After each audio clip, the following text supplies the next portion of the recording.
Okay, so here we are. This isn't the Seiko page. This is Monochrome. It's their watch site. I only chose them because they had nice big photographs, and it took me the least amount of time to get to them. And because I want things to go fast, that's what I chose. But they are good pictures. Let's see if we got going on here. Oh, they're good. No glare on the screen. Yeah, so this, I mean, there's your stock one. They're still doing the red pip. I wonder if that's, I don't know why it's not orange pink. I don't know why they're going with red, but it might be something for the ISO certification. I'd be very curious to see the case finishing. I'm sure the case finishing is exquisite. Seiko has never missed with their case finishing. But look at, darn it, look at the pip. It's off center right there. That one's off center. Can't tell with that one. I'm not really sure.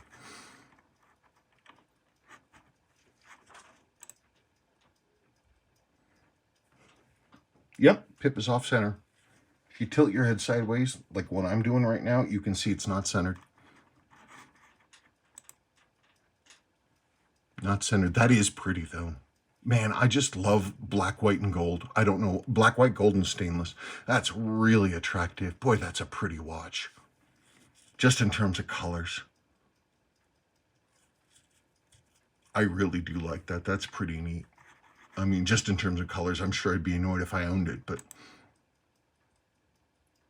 they make a lot of hullabaloo about the watch only being 12.3 millimeters tall, about the watch being low. They must have heard people complaining about how gigasmic their watches are. This bracelet's cool. I don't care about the rubber strap. It looks like it's one of those thick, grippy ones. That bracelet looks really awesome. That looks really cool.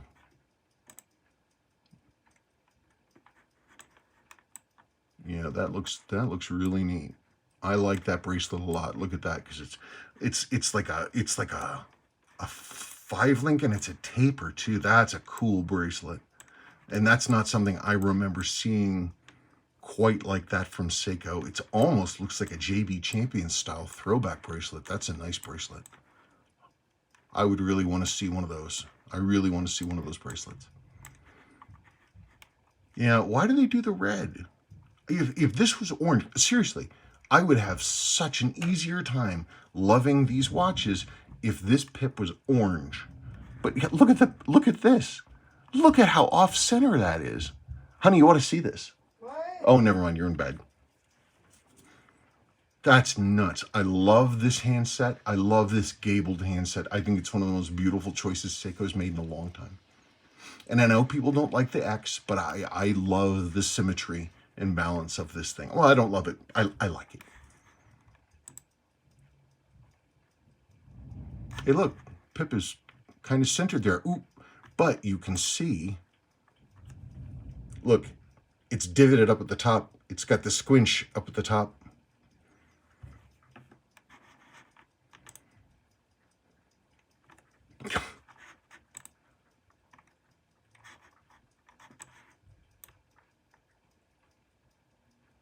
Wow, that's crazy. That's crazy. That's so bad. And look, this isn't like a running watch. See, look, this is one of the samples. This is one of the pre-production salesman samples. There's nothing in, there's no movement in this. So Seiko said, these are the inspected pieces that are going to go out, that people are going to look at. And they said, it's fine. Good enough.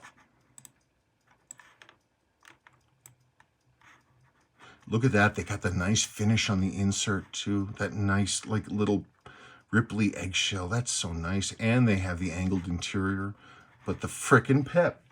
You know what I'd have to do if I owned this? I would have to find a way to pull this insert, and I would open up this hole with a my Zeitz reamer, and I would basically make this larger and correctly centered, and then I would build a correct old school pip for it that was centered and was big enough. I tell you, that red just drives me nuts.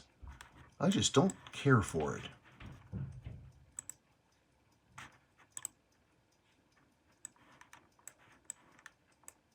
That's so bad. I can't believe it. I don't know that this works for me. I don't really like the white dial. I do like that bracelet though. Oh, 11 of 12. We got one more picture. Really? Oh, of course, because this is a sample watch.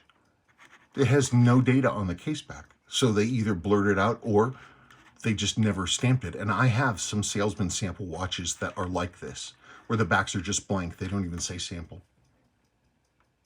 It's a standard case back. Nothing funky, nothing special.